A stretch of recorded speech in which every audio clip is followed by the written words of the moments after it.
You closed your laptop an hour ago, but that deep-set exhaustion, that dull hum behind your eyes, it's still there. That isn't just stress. It's the friction of someone else's operating system running on your internal hardware. This specific kind of fatigue, the one that persists even after you've disengaged, is a low-frequency alert. It's the energetic cost of processing an inherited program, a script that was never truly yours. You execute complex tasks daily, navigate intricate social landscapes, all while a core part of you remains disengaged, watching from a distance. That persistent low-grade hum isn't your body failing. It's your internal system screaming against outdated code, demanding to know why you're still running routines that don't serve your actual architecture. This inherited code isn't malicious in its surface presentation. It's often disguised as normalcy. It dictates the subtle cues you follow, the reflex responses you offer, the quiet compliance you deliver without conscious thought. It's why you might find yourself saying, "I'm fine," when you are clearly not, or automatically defaulting to a specific interaction pattern, even when it drains you. This isn't laziness. It's the silent execution of a deeply ingrained operating system, running in the background, consuming your processing power and emotional bandwidth. This state of constant, unexamined function is what we call autopilot, and it's become the default mode for navigating a world that actively exploits your unconscious agreement. For years, autopilot was sold as human efficiency, a necessary optimization for complex lives. The ability to perform routine tasks without explicit focus, to glide through the day on learned patterns, was framed as a productivity hack. But this narrative, this convenient justification, obscures a deeper, more tactical reality. Autopilot is not just a state of unconscious action. It is the primary vector for passive narrative capture. While you are busy executing these pre-programmed routines, your internal frame of reference, your very sense of self, is quietly being updated. The system leverages your reduced conscious engagement, feeding subtle scripts directly into your foundational understanding of how the world works, and more importantly, how you should behave within it. Your identity, the core of who you understand yourself to be, is not forming organically in isolation. It is under constant, active revision, updated daily by invisible external script. These aren't overt commands. They are embedded in the news cycles you consume, the corporate language you internalize, the social feeds you scroll through in your downtime. Each data point, each curated narrative, silently overwrites a piece of your internal architecture while you are operating offline, not consciously processing or critically evaluating. This means your perceived reality, your entire frame control, is being recalibrated moment by moment, without your consent or even your awareness. The algorithms aren't just predicting your next move. They are designing your next thought. What felt like a shortcut to efficiency, a way to navigate an increasingly complex world without constant mental effort, has become your most critical system vulnerability. The autopilot function, once a feature, is now a gaping security flaw. We are not just living in a faster world. We are operating within an environment of accelerating information warfare, where your unconscious processing is explicitly weaponized. The subtle nudges, the carefully constructed narratives, the engineered consensus, all bypass your higher-order cognition when you are running on default settings. Your unexamined routines are precisely where these external scripts are installed, turning your internal hardware against your own sovereign interests. The internal operating system most of us inherited was designed for a reality that no longer exists. A slower, less manipulated landscape where information diffused organically and genuine consensus formed over time. That architecture, once functional, is now rapidly becoming obsolete in an environment where narratives are manufactured and deployed with surgical precision. Continuing to run on these outdated protocols means you are fundamentally misinterpreting the signals around you, making decisions based on faulty input, and constantly struggling against invisible currents. Your mental frameworks are unable to keep pace with the velocity and intent of modern informational campaigns, leading to chronic miscalibration. This structural vulnerability is creating a widening chasm between two distinct realities. On one side are those still running inherited scripts, passively accepting the program defaults, experiencing a world dictated by external forces they cannot name. On the other are those who have begun to rewrite their own architectural code, actively engaging with and challenging the input, creating their own sovereign frame of reference. The difference isn't merely intellectual. It's a fundamental divergence in lived experience, in agency, and in the capacity to discern truth from manufactured consensus. One path leads deeper into the maze, the other offers a blueprint for navigating it. The solution to this isn't some abstract call for mindfulness or waking up.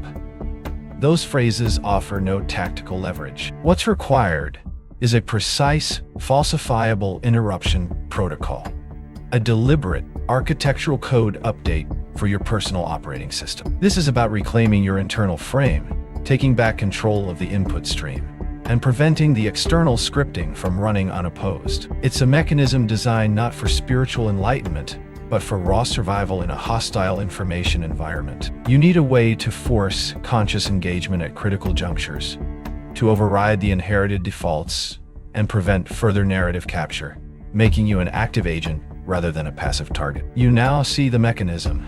The exhaustion isn't personal failure. It's system friction. The autopilot isn't efficiency. It's a vulnerability. Your normal isn't natural. It's an inherited program. Recognizing this shifts everything. It's the first critical step toward becoming architect, not just operator, of your own reality. But recognition alone isn't enough to disengage the program. You need a way to actively intervene, to install a new piece of architectural code that interrupts the feed, exposes the script, and reclaims your internal command center. There's a precise protocol for this, a daily practice that can immediately begin to rewrite the default settings. You now see the mechanism. The exhaustion isn't personal failure, it's system friction. The autopilot isn't efficiency, it's a vulnerability. Your normal isn't natural, it's an inherited program. Recognizing this shifts everything. It's the first critical step toward becoming architect, not just operator.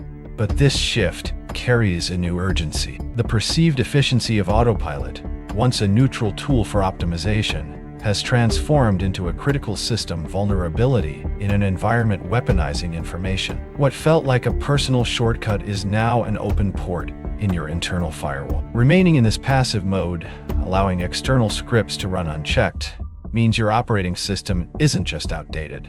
It's actively compromising your frame control, one subconscious update at a time.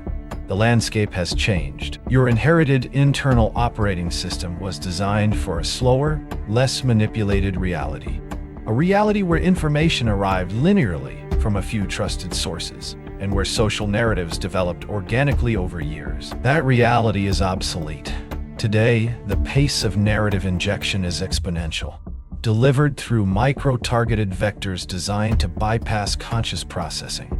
Your OS, built for a different era, struggles to process this onslaught. It defaults to acceptance, to conformity, interpreting engineered consensus as objective truth. This isn't a defect, it's a legacy design flaw. The system you inherited cannot parse the signals of accelerated information warfare, rendering you increasingly vulnerable to narrative capture and rapid obsolescence. This structural vulnerability creates a widening chasm between two distinct realities. On one side are those still running inherited code, passively absorbing and executing external scripts, experiencing a world that feels increasingly incoherent and demanding. Their exhaustion is a symptom of system friction, their internal processors constantly running against manufactured narratives. On the other side are individuals who have begun to rewrite their internal firmware, installing personal architectural code. They are not merely observing the world, they are actively shaping their perception, filtering external noise, and responding with tactical precision. The gap between these two groups is not just conceptual, it's material, manifesting in agency, resilience, and the capacity to navigate an environment designed for capture. The solution, then, is not some abstract call for mindfulnesses or waking up, terms often co-opted and stripped of their tactical utility. This is about architectural code. It's about a precise, falsifiable interruption protocol. We call it the reality check ping. This isn't a spiritual exercise. It's a personal operating system upgrade, a deliberate circuit breaker. Its purpose is singular: to reinsert conscious engagement into automated response loop, to prevent external scripting from becoming your internal monologue, to reclaim your internal frame not through meditation, but through a tactical, repeatable act of self-interrogation. This is how you move from being a recipient of data to an active processor. The reality check ping operates on 3 tactical principles: observe, interrupt, reframe. When you detect that familiar internal friction, that dull hum of exhaustion, that tightening in your chest before a quick sync, or the reflexive compliance to an ill-defined request, you observe the sensation. This is your cue. Then you interrupt. Physically, if possible, by taking a micro-pause, shifting your gaze, or subtly adjusting your posture. This breaks the automatic loop. Finally, you reframe. Ask a precise, tactical question. Not, what am I feeling? But what script am I currently running? Or who benefits from this immediate compliance? This forces a conscious parse, interrupting the inherited program and demanding a fresh output. It's a micro-calibration, a self-initiated systems check. This isn't about transcendence. This is about architectural integrity. By consistently running these pings, you begin to remap your neural pathways, bypassing the inherited autopilot. You are no longer merely executing tasks. You are evaluating the code itself, deciding which scripts serve your highest architecture and which are designed for extraction. This is the shift from being a managed asset to an operational architect. You stop being the target of a broadcast and become a signal filter. The exhaustion, once a debilitating symptom, transforms into a precise sensor. It tells you exactly where your boundaries are being tested, where external scripts are attempting to run.